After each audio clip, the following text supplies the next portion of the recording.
नमस्कार अस्सलाम वालेकुम। আজি আপোনালোকৰ মাজত আহি এনেকুৱা অনুভৱ হৈছে যে এখন সমষ্টিত এজন কংগ্ৰেছ দলৰ বিধায়ক আছে। লাগাই নাই যে ইয়াত কংগ্ৰেছ দলৰ বিধায়ক নাই। আজি এটা বুথ সভাত যি আপোনালোকৰ উপস্থিতি এইটোৱে প্ৰমাণ, ইয়াতকে আৰু বেছি ডাঙৰ প্ৰমাণ নালাগে। আজি মাত্ৰ বুথ সভাপতি সম্পাদকসকলকে মতা গৈছে আৰু এই উপস্থিতি প্ৰমাণ কৰে যে আহাবাৰ লোকসভা নিৰ্বাচনত এই বিনাকান্দিত আৰু ডবকা টাউন ব্লকৰ ফলৰ পৰা আমি কংগ্ৰেছৰ প্ৰাৰ্থীগৰাকী আমি বিপুল ভোটত আমি জয়লাভ কৰা আৰু তাৰ পিছত 6 মাহ পিছত আহিব পঞ্চায়ত, তাত তলা চাবি নাইকিয়া হৈ যাব, চাৰিওফালে হাতৰ চিন দেখা পাব আৰু অনাগত 2 বছৰৰ পিছত ইয়াত আমাৰ দলৰ বিধায়ক হ'বলৈ গৈ আছে। এই ক্ষেত্ৰত এদিনো আমি জিৰণি ল'ব নোৱাৰো। লোকসভা নিৰ্বাচন মাত্ৰ 3-4 সপ্তাহ পিছত এদিনো আমি জিৰণি ল'ব নোৱাৰো। যদি আপোনালোকৰ কিবা ব্যক্তিগত কাম আছে এই 2 দিনৰ ভিতৰতে সামৰি লওক। এই পবিত্ৰ ৰমজান মাহত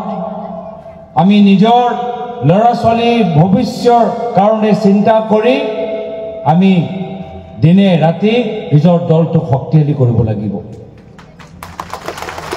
মানুহৰ মাজত বিবেকৰ পোহৰ লৈ যাব লাগিব। আজি মানুহৰ মাজত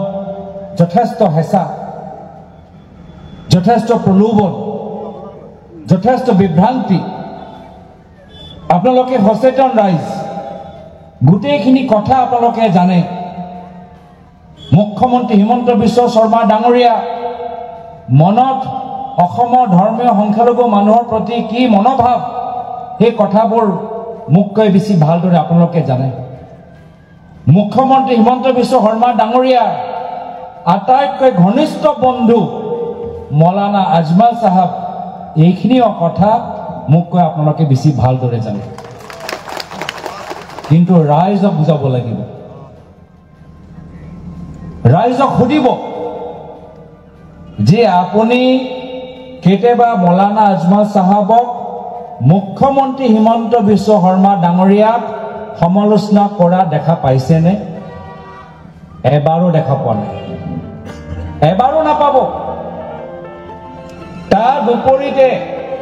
মৌলানা আজমল চাহাব সদায় আমাৰ দলৰ সভাপতি ভূপেন বৰা ডাঙৰীয়াক সমালোচনা কৰি থাকে। আপোনালোকে ৰাইজক সুধিব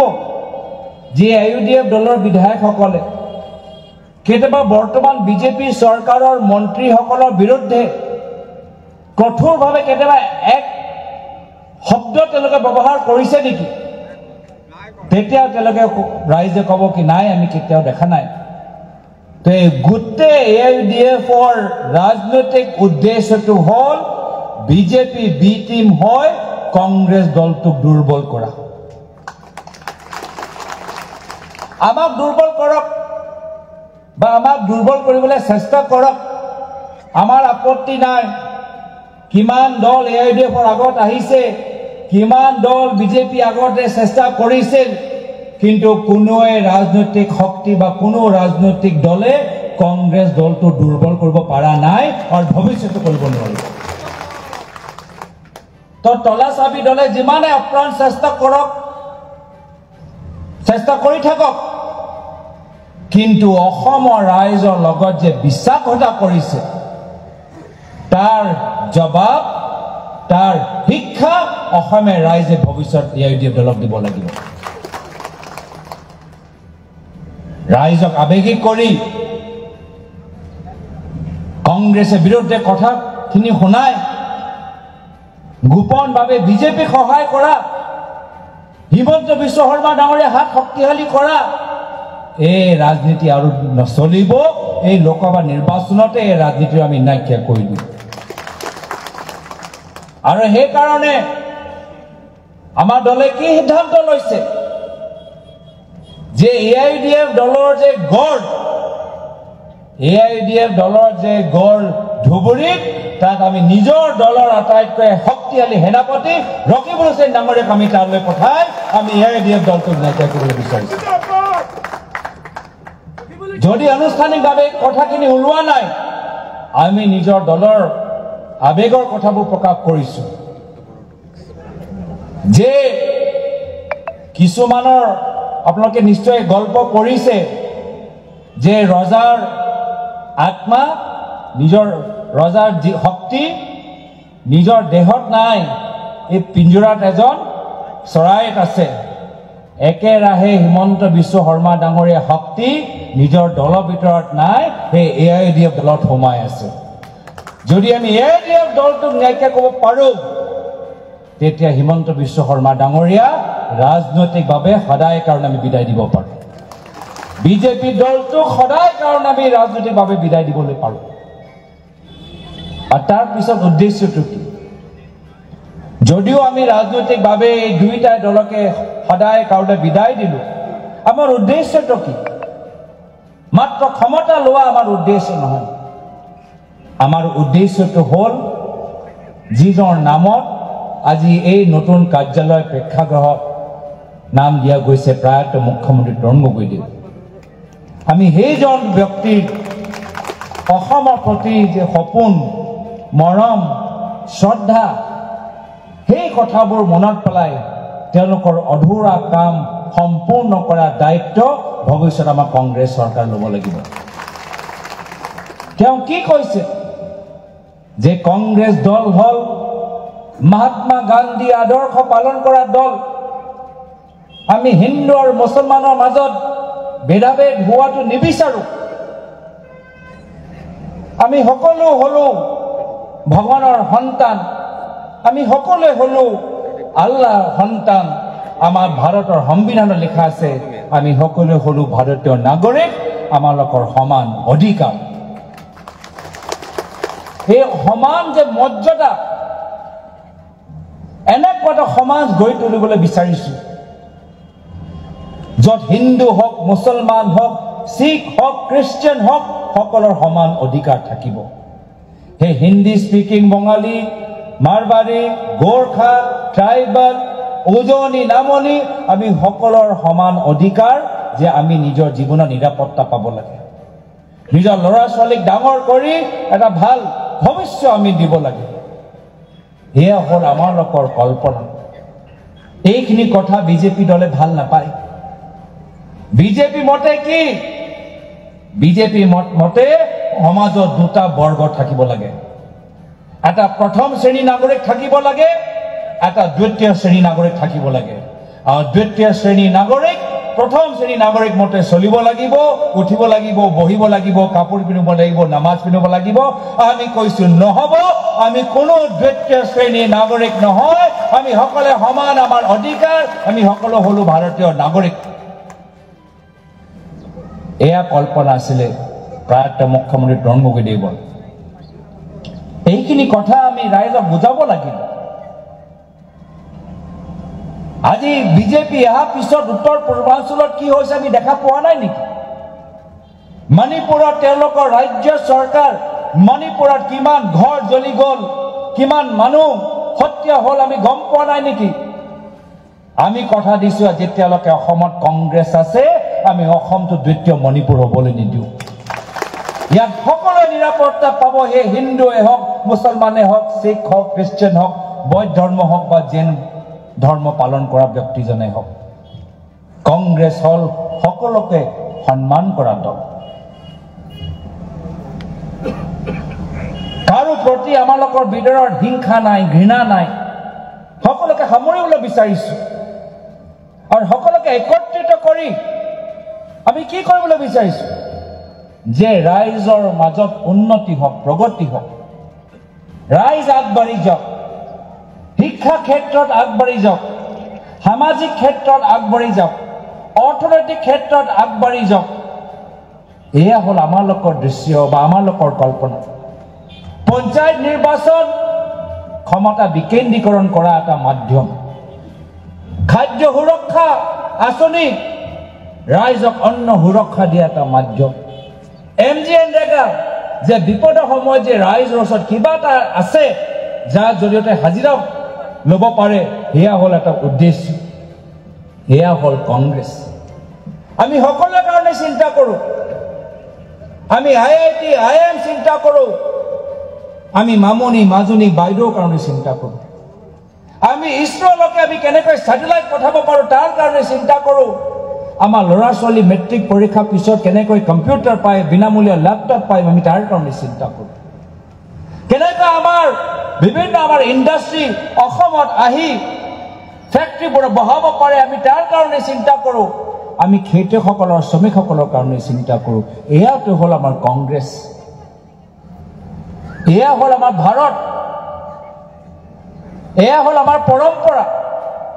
আমি নিজৰ পৰম্পৰাটো ধৰি ৰাখিবলৈ বিচাৰোঁ আজান দিছে নেকি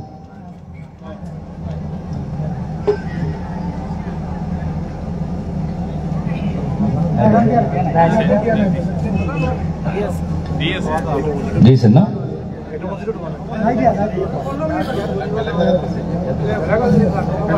অসুবিধা নাই ছাৰ এইটো হোৱা নাই হ'ব 2 মিনিট ৰৈ লওক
আধা আধা কৰি আছে আৰম্ভ কৰোঁ তো এয়া হ'ল কংগ্ৰেছ সকলোকে সামৰিবলৈ বিচৰা সকলো অঞ্চলত উন্নতি বিচৰা প্ৰগতি বিচৰা আৰু এই উন্নতি শান্তি সম্প্ৰীতিৰ পৰা বিজেপি দলে ভয় খায় বিজেপি দলৰ ৰাজনীতি নিৰ্ভৰ কৰে হিংসাৰ বাতাবৰণ ওপৰত আৰু সেইকাৰণে মই নিজৰ দলৰ নেতা ৰাহুল গান্ধী ডাঙৰীয়াৰ প্ৰতি গৌৰৱ অনুভৱ কৰোঁ যে কন্যাকুমাৰীৰ পৰা কাশ্মীৰলৈকে খোজ কাঢ়িছে প্ৰায় 4500 কিলোমিটাৰ কাৰ কাৰণে আমালোকৰ মাজত যে আমি ভাতৃত্ব মনোভাৱ জীয়াই ৰাখিব পাৰোঁ তাৰ কাৰণে খোজ কাঢ়িছে ইয়াতকৈ আৰু ডাঙৰ ত্যাগ কি হ'ব পাৰে ইয়াতকৈ ডাঙৰ বলিদান কি হ'ব পাৰে যে আমি সকলোৱে ভাতৃত্ব এই যে আমাৰ ভাৰতৰ এটা সম্পদ আমাৰ এটা চিনাকি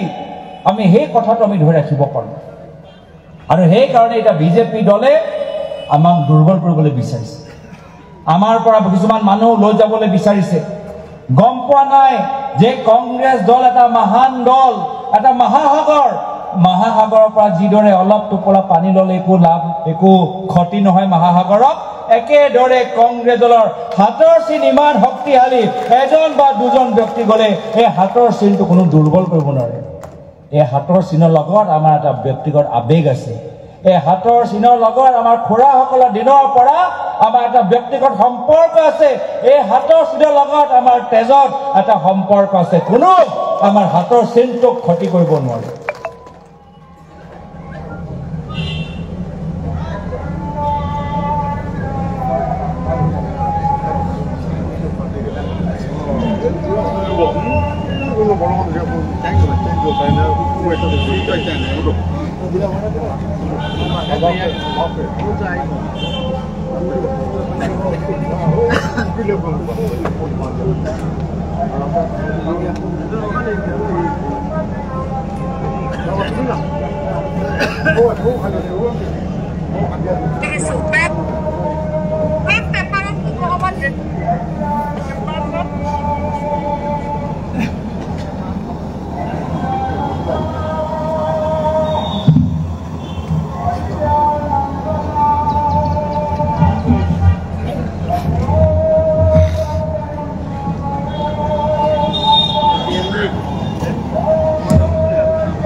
सैल्यूट मारी सीएम दिल्ली के आमा यहाँ करें लाइव चले आमार हाथर सेन इमान शक्तिशाली जे एजन दुजन व्यक्ति गले आमार दलटो क्षति करिब नोवारे किन्तु तथापिও মই राइजक এটা কথা দিছো तथापिও যদি आमार दलटोक সকলে এৰি দিয়ে হেখৰলৈকে মই অকলে বিজেপি আৰএছএছ লগত যুঁজিবলৈ প্ৰস্তুত হৈ আছো মুক দলে যি দায়িত্ব দিয়ে আমাৰ অসমৰ ৰাইজে যতে বিচাৰে কংগ্ৰেছ মানুহ যতে বিচাৰে মই তাত গৈ কংগ্ৰেছ কাৰণে অসমৰ ৰাইজৰ কাৰণে হেখৰলৈকে যুঁজিবলৈ মই প্ৰস্তুত হৈ আছো আৰু এই চিন্তাধাৰা মাত্ৰ মোৰ অকলে নহয় ইয়াত বহি থকা সকলৰ একে কথা যে আমি হলো সাহসী আমি কংগ্ৰেছ কৰ্মী আমি হেখৰলৈকে কংগ্ৰেছ কৰি যাম আৰু ৰাজনীতি এটা চক্ৰ যিদৰে আন্ধাৰৰ পিছত পোহৰ আহে ৰাতি পিছত দিন আহে এই অহংকাৰী চৰকাৰ ভাবিব নালাগে যে সদায় ক্ষমতা তেওঁলোকে থাকিব ওপৰত আল্লাহ আছে এই অহংকাৰৰ নিশ্চয় একদিন শেষ হ'ব সৰ্বনাশ হ'ব কংগ্ৰেছ পুনৰবাৰ ৰাইজক সেৱা কৰিবলৈ সুযোগ পাব মই বিশেষ আৰু দীঘলে ক'বলৈ বিচৰা নাই আমাৰ ইয়াৰ পিছত আমাৰ প্ৰাক্তন মন্ত্ৰী ৰকিবুল হুছেইন ডাঙৰীয়া আছে তেওঁ নিজৰ বহুমূল্য বক্তৃতা আপোনালোকক শুনাব সকলোকে তেওঁ কথা গুৰুত্বকাৰে শুনিবলৈ মই আহ্বান জনাই ইয়াতে নিজৰ সময় দেখাৰ সামৰিছো ধন্যবাদ জয় হিন্দ জয় অসম